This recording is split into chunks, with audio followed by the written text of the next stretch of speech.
Hello everybody and welcome to a bonus episode for The Legend of Zelda, A Link Between Worlds. I just wanted to start out one more time on the title screen because it's the last chance, technically next episode also, because there's going to be two bonus episodes. I originally wanted to do one, but there was not enough time to fit it all into one. But anyway, I'm hopping right back into the game here because there are quite a few things that I want to get to. Starting out with talking about some early screenshots, artwork type situations. But while I'm talking about that, I do want to tackle one mini rupee dungeon that I actually forgot to do during the main adventure. So I'm going to be doing that right now to start off, while I'm talking about changes in artwork and screenshots and stuff like that. So the first thing that I want to talk about is artwork, because if you look on screen right now, on the left is the artwork to The Legend of Zelda, A Link to the Past, and on the right is the original artwork for The Legend of Zelda, A Link Between Worlds. As you can see, they're very similar. Of course, though, in the background of the A Link Between Worlds one, there's a whole merge statue thing. I used my crappy Photoshop skills to cut that out. But anyway, enough about that. The artwork was very similar in early stages of the game, but they ended up changing it, as you can see right now. They ended up changing it to a more cartoonish look. A little more cartoony than I would say you saw in The Wind Waker, Phantom Hourglass, and Spirit Tracks.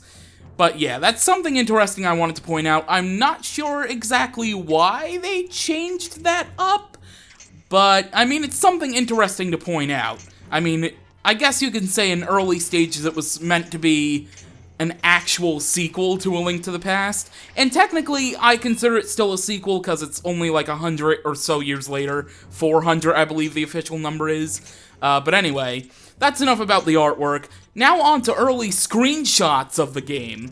In early versions of development in the game, the stamina gauge actually looked a little bit different. It had the color of green instead of purple, like in the final game, and the HUD where the stamina meter was held in, it wasn't more cylinder looking, it was kind of like, it had more of a stylistic, spike-ish look to it. I'm not sure why they changed it, but I guess, I mean, I actually do prefer the purple look in the final game better, but I kind of do wish it was green instead of purple. Not really sure why they changed that, but, you know, I guess you'd have to ask the producers. But anyway, onto other earlier version stuff of the game. That was a weird way to structure that sentence. But anyway, early versions of the merge ability, speaking of Wind Waker and all that, early versions of the merge ability, it was actually spoken about in Iwata Asks, RIP Satoru Iwata. In an episode of Iwata Asks, they were talking about A Link Between Worlds, and they actually did show a screenshot of an early version of the merge ability, and it was a lot different than what was in the final game. In this version of the prototype of it, it was an actual like Toon Link, like in the Wind Waker, and the camera angles were a lot different. I'm not sure why they exactly changed it, but I actually would have liked to seen what they would have done with the prototype angle. I guess the world will never know. Maybe in Nintendo somewhere they have the early version, maybe, I don't know. Anyway, Silver Rupee, as you probably didn't see because the image was probably on screen. Maybe I'll cut it away, maybe I'll just continue talking about without the image on screen. But anyway, now that we're done with the mini dungeon here, we're gonna get to one final early, well, it's not really an early thing, it's just a neat thing to point out. At some points of the game, if you actually merge along, like, these cliffs that you can see right here next to this big rock, in parts, actually, there's a part coming up right here, merging along here. You see how it's slanted? Those statues were slanted? It's actually what makes this game have an overhead view for the most part. It's an illusion of 3D, and you can see it on screen now, that they actually showed it near the Eastern Palace of how it worked. It was really, really cool how they pulled this off. Like I said, in some parts of it, you can tell, but in most parts, they actually were clever in not, like, showing the illusion. But anyway, now that we're done talking about that, I do want to show this off really quickly. Here at the Octoball Derby, there are some neat little things that you can do. If you have one of the rod items equipped, instead of using a stick to play Octoball Derby, you can actually use a rod item. As you can see, we're using the fire rod, and you'll see gameplay of using the other 3 rods in a moment. But one more thing I quickly want to talk about before I get to, before you see the rest of the rod gameplay, is an early version of Ravio's shop. Now, the early version of Ravio's shop is drastically different. In fact, Link's clothing is a little bit different as well in the screenshot. I'm not exactly sure of the source. All I know it's appeared on Zelda Wiki, so I don't know where the screenshot officially came from other than that, but it is an official image, and it shows the item placements a little bit different. The table is red, the carpet is a lighter purple, and I don't think Ravio looks too different. I can't really tell from right now how I'm looking at my computer screen to see the screenshot, but yeah, I just wanted to point that out really quickly.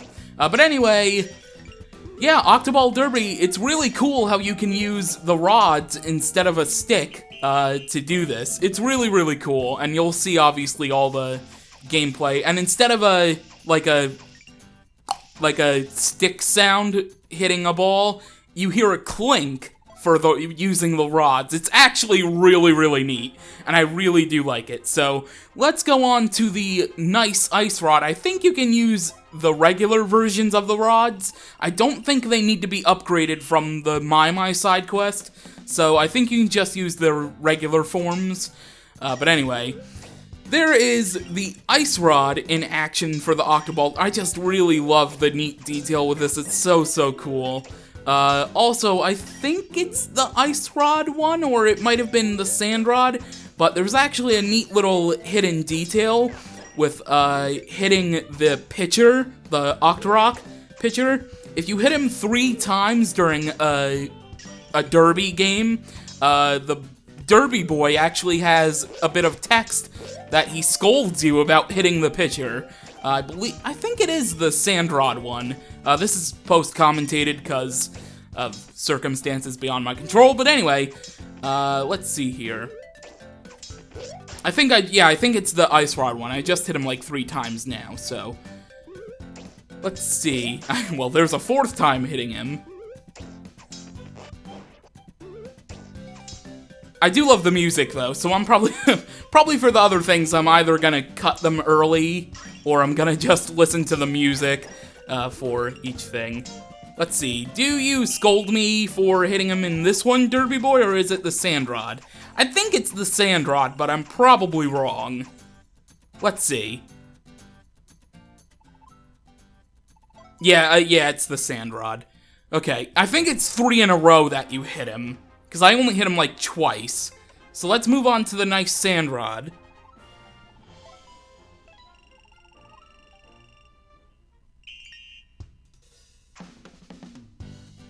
Although, I gotta say, using the nice sand rod, it looks more like a bat than the other ones.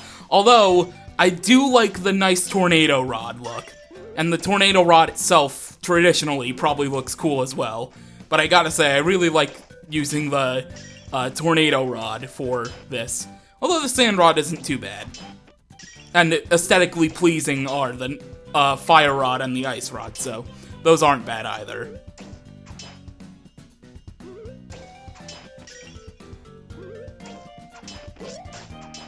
Also, you may notice that after completing the main game, you don't have the red tunic anymore. Or I might have screwed up when it comes to saving the game, and I just don't have it again. But, yeah, you don't have the red tunic, you have the blue tunic, and yeah, and you can do Lorule Castle all over again and save Hyrule and Lorule if you desire, but I don't really desire. Anyway, this was my most terrible round to do with the Octoball Derby. Let's see, is it, or was it it's been like a day since I recorded the footage. Oh, there we go. Watch where you're hitting those balls, pal. You almost knocked out my Octorok picture. Yeah, that line is really, really cute, I guess. It's a cute dialogue text in a video game that isn't technically real. Anyway, so now we'll move on to the Tornado Rod. The Tornado Rod, when you swing it, actually makes the Tornado Rod sound. And look at it, it even does the swinging when you enter the game. I really like the sounds with the Tornado Rod. The animations from the Tornado Rod one are really, really great. And actually, this is the one I did the best on when it comes to this. I wasn't trying to, you know, beat my high score or anything, but I actually did fairly well when it comes to using the Tornado Rod. I don't know what happened, it just kind of happened. That's all I'll say with that. But anyway, there is only one more thing, really, that I do want to do once we are done showing off the gameplay of the Tornado Rod. And it's actually showing off the hint glasses. You might remember way back when, like within the first 5 episodes, it might have been episode 3, when we stopped off at the Fortune Teller's tent outside of Kakariko Village. And we got a new item, the hint glasses. Well, it's only been about like 30 episodes, but I'm actually gonna show those off and waste a play coin just for the sake of having shown it once. And as you see, there I did 99. I almost got 100. I almost did it, but unfortunately I didn't. But anyway, so now we'll cut ahead to the hint glasses. There are hint ghosts all over Hyrule and Lorule, so you can use those, use a play coin in order to grab them. And funnily enough, the text for the hint ghost that I used mentioned getting the Titan's Mitt, which is funny considering that considering I already got rid of the boulder that the ghost was talking about. But anyway, yeah, that's something that I wanted to point out. It's I don't know, I'm easily amused by stuff, so. But anyway, also a neat little thing is that the music is affected when wearing the hint glasses, so it's a little detail just to point out. And plus, Link looks hilarious wearing the silly big nose and the mustache with the swirly eyes. But yeah, that is pretty much everything that I wanted to cover in this first bonus episode for The Legend of Zelda: A Link Between Worlds. And next time, we're gonna be kicking it off in a big fashion, because we're gonna go over some Street Pass stuff with this guy right here in Kakariko Village. So with that, thank you for watching, and I will see you next time!